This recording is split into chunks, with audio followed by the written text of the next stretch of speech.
Okay, let's fucking do this.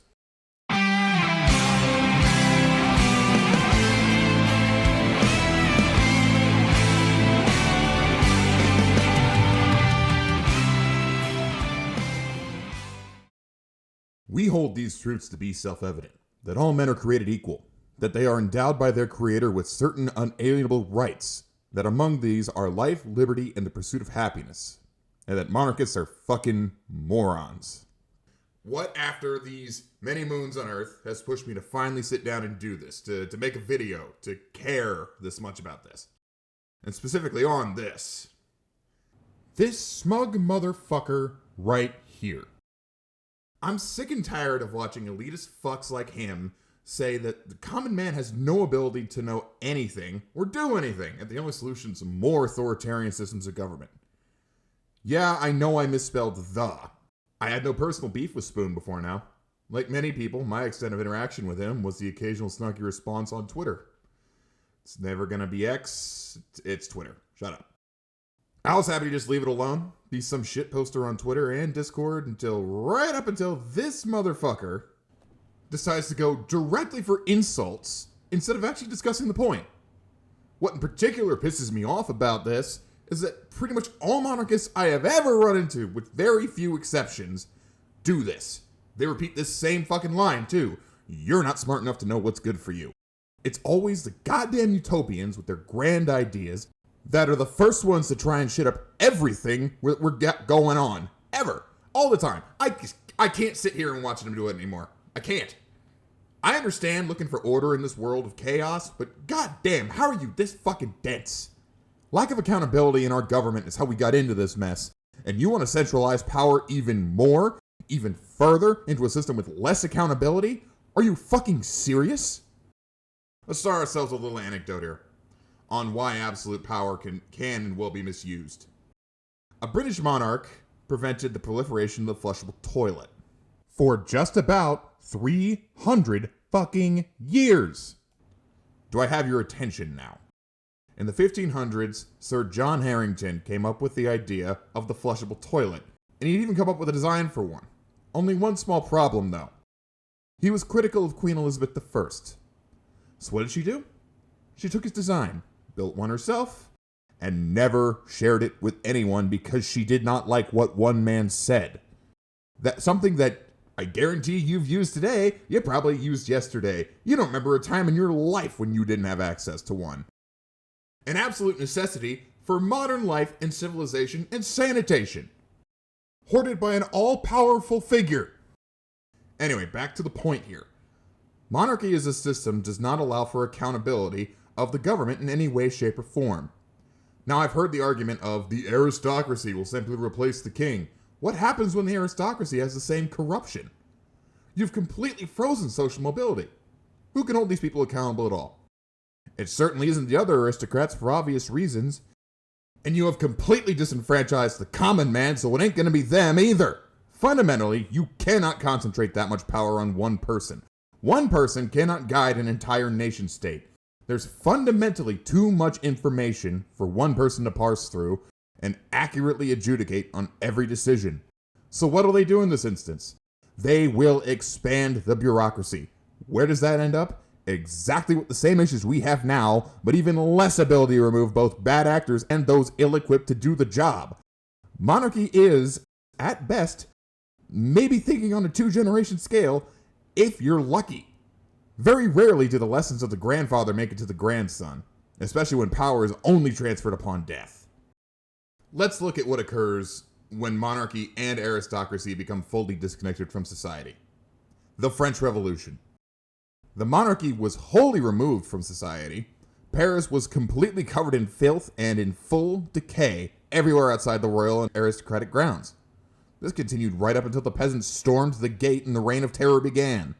We are still dealing with the issues caused by the French monarchy ignoring its citizens to this very day. You can thank the thinkers and philosophers who spawned from this bloodshed for modern-day socialism and communism.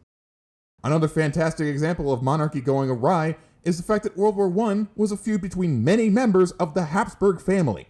Fun fact, all members of the royal families of Europe at the time were cousins. Kaiser Wilhelm was Habsburg by blood, as was King George, as was Tsar Nicholas II. The list goes on. Specifically, Wilhelm disliked Nicholas II due to their grandmother liking Nicholas II more, resulting in negotiations falling apart and Russia entering the war. The long-term effects of that are obvious. The rise of Lenin, and then Stalin, and then the absolute tyranny of the USSR, the Cold War, the rise of neoconservatives and neoliberals in America. You can, in fact, blame shitty monarchy from just over 200 years ago for the issues of the modern era that we must put to bed now. Let's do a little thought experiment. What might an absolute monarchy look like in the modern era?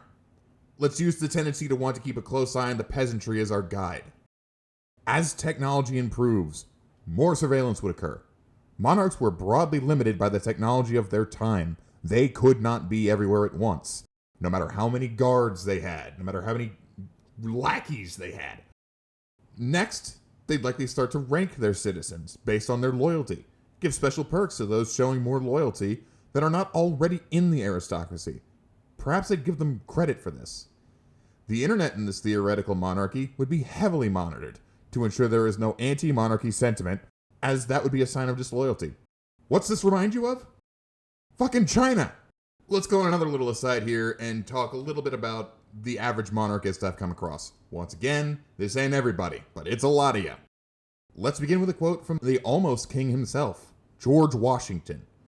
99% of failures come from people who make excuses. Monarchy is a fantastic way to outsource your own responsibility. After all, if all decision-making power is centered on a sole individual who is placed higher than you, how can you ever be held responsible for your own actions? Why think for yourself? That's hard. Have this external man who calls himself better than you, if for no other reason than the circumstances of his birth, make all the important decisions for you. Why should you have any input? It's only the country you live in. The majority of monarchists, but not all of you, once again, I have come across, want to be ruled. They do not want autonomy to make decisions. They don't want to be held accountable. This is peak limp-wristed faggotry, and I will not hear a counter to this. A man is free to make his own choices. A child looks externally for verification. Now to focus more on why specifically the United States should never and will never be a monarchy. It just can't be. Fundamentally, that's not how Americans are wired. Let's listen to the words of Thomas Jefferson. I was much an enemy to monarchies before I came to Europe. I am 10,000 times more so since I have seen what they are. There is scarcely an evil known in these countries which may not be traced to their king as its source, nor a good which is not derived from the small fibers of republicanism existing among them. America was specifically designed to not be a monarchy, in any form. We need only look to the words of men like Thomas Jefferson and the other framers to see this. They knew what happens when a king does not listen to the peasantry. They started a goddamn revolution over it. And it is that same spirit of hating tyranny, unjust tyranny, the absolute audacity to think that you simply know better because of your wealth, because of your birth. Social mobility is what keeps a nation strong. Monarchy destroys this. Simply believing that the aristocracy and monarch alone can run a society is peak midwittery. I don't care about your thinkers. I don't care about your philosophers. You can just look at it and see that it's wrong. A lady once asked Ben Franklin, "Well, doctor, what have we got? A republic or a monarchy?" Ben Franklin replied, "A republic, if you can keep it." The founding fathers, they all of them, specifically lay out how America is different from the old world.